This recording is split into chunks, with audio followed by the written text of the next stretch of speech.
website of the Federal Department of Veterans Affairs. In black and white, it states the sad truth about many of the men and women who serve this country in uniform.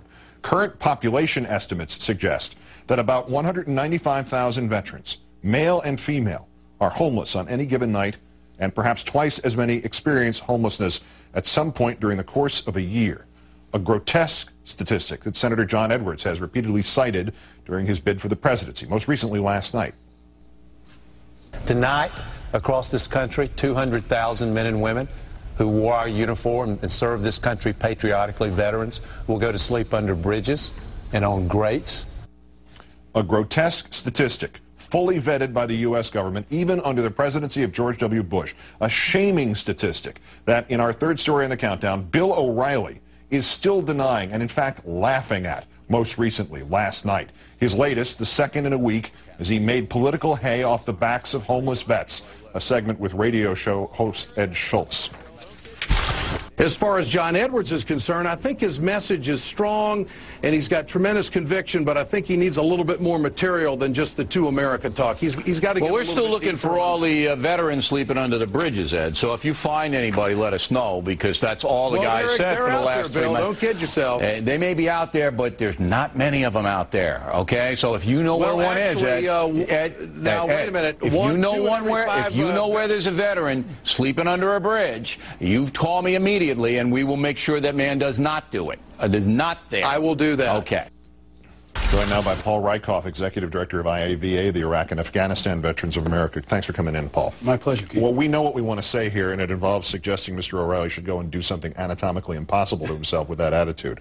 But do you know any homeless vets by any chance? Absolutely. I mean, the VA says there are approximately 200,000 of all generations. We know that there are at least 1,500 that have served in Iraq and Afghanistan. Our organization and others are in touch with them every day. I made a few phone calls today to my friends who work in Los Angeles. They go out to Skid Row every day, and they said they're tracking 6 Iraq veterans alone that are living out in Los Angeles. We know there are about 5 or 10 here in New York. So they're there. This is a very real problem. And all you have to do, to be honest with you, if you're Bill O'Reilly, is go downstairs and look out in the streets of New York. Right. And you can find homeless veterans living on our streets every night. Right. He's 2 blocks this way from where we are. He's 2 blocks downtown, 3 blocks uptown on Fifth Avenue. There's one church by which you see 40 or 50 guys in the neighborhood, if not all at the same time. Right. They're there. I mean, you have to deliberately try to avoid seeing this problem. Is that what he's doing? Do you have any idea what the mentality is? Have you encountered any of this where people don't want to deny it? Because it can't be that anybody's making this statistic up. If the VA is even admitting this, it can't. It's not a publicity stunt of some sort. I mean, I don't know. This is the guy that went after the USO just a few weeks before. So I don't know what his agenda is here, but we hope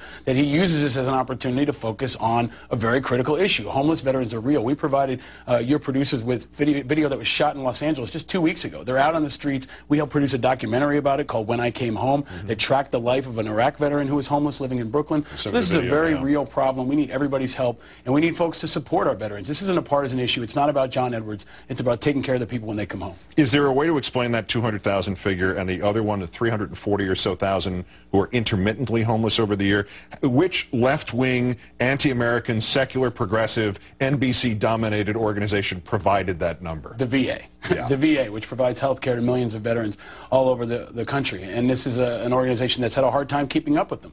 But this is unfortunately what happens when you don't take care of veterans who come home with severe mental health issues, who face financial problems, and face, to be honest with you, a real lack of low-cost housing. That's a recipe for homelessness. And we're seeing this number rise. And this is an after-effect of war that's predictable, and we need the entire country to rally behind. And I hope Bill O'Reilly will join our outreach folks in a van that goes out to Skid Row just about every day. We'd be happy to take him out there and his crew and show them that there are homeless vets living on the streets right now. Well, he said, I think what I heard him say was he would arrange some sort of coverage for, and I mean that in a literal sense, not of the television sense, of any homeless vet to make sure they're not homeless tonight. How much does that cost? What does, with his big mouth, Bill O'Reilly owe these homeless vets, 195,000 or so, you know, just to put them inside someplace warm, say for a year? What would the price of that be? About $15,000 for supportive services. For one veteran, about $15,000 for room, board, supportive servicing, and the staffs that can take care of them, it's about $15,000. So as a country, if we wanted to multiply that times 200,000, you're at about $2.6 billion, which is a drop in the bucket compared to what we're spending in Iraq every day. So it's really about priorities, and we hope that we can use this as an opportunity to focus on veterans issues. Last night was a great step. The presidential candidates finally started talking about traumatic brain injury, post-traumatic stress disorder, and the other issues that we've been focused on for years now. We'll also probably have to explain to Bill O'Reilly that not every one of these guys, 200,000 guys, lives under a bridge. He may be fixated on that term. The guys with bridges to sleep under may be the lucky ones. Those are the guys who have cover. Those are the guys who have protection against the elements. I mean, they're people who are literally on the streets, nothing above them, maybe a piece of cardboard. This is not some joke that he should be making. And they're also families. There are children. We've met some single moms that are veterans that are living on the streets with their kids, and there are actually people living under bridges. This film, When I Came Home, opens with a very powerful scene of a Vietnam veteran who literally lives under a bridge in California. He's created a makeshift living situation for himself, so it's very real, and it's not something we should mock, and it's something we need to address urgently. He just doesn't think it's true, therefore it's not true. Step outside on the streets of New York. We could probably see some over our shoulder right now, unfortunately. If he could wish it away, I'd go over and shake his hand. If it could be, if he's correct and it's not true, I'll go over and shake his hand. I'll kiss his hand if it's not true because he takes homeless veterans off the street. We can sell tickets and raise money for vets. Right, give it to them. Paul Rieckhoff, Executive Director of Iraq and Afghanistan Veterans of America. Thanks, Paul. Thank you, sir. And, okay, Billy, put your money where your mouth is. House every homeless vet tonight. Just tonight. That'll be about $6,435,000.